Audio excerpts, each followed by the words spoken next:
Welcome to the Slop Temple. We pray this video helps. You start by confirming basic prerequisites. Make sure both devices are on the same Wi-Fi band and that heavy network traffic is paused.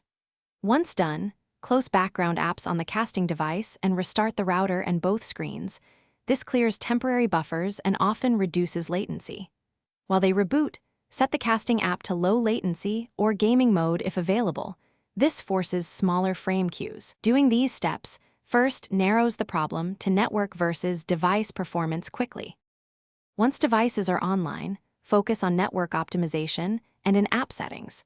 You should switch to 5 GHz if you have close range to the router because it reduces interference and improves throughput. If not, move nearer or use Ethernet.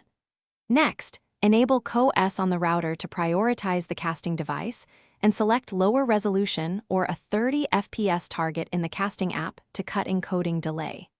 These adjustments reduce packet loss and encoding latency, which are the main causes of mirror lag. To finish, verify whether the issue is wireless by testing a wired connection. If HDMI or a wired adapter gives no lag, the problem is the network, and you should improve signal or add a mesh node.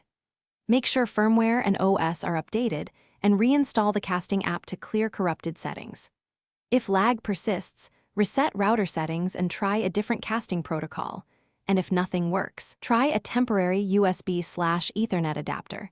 This isolates hardware defects versus software misconfiguration. Thanks for watching. Consider subscribing if we helped you.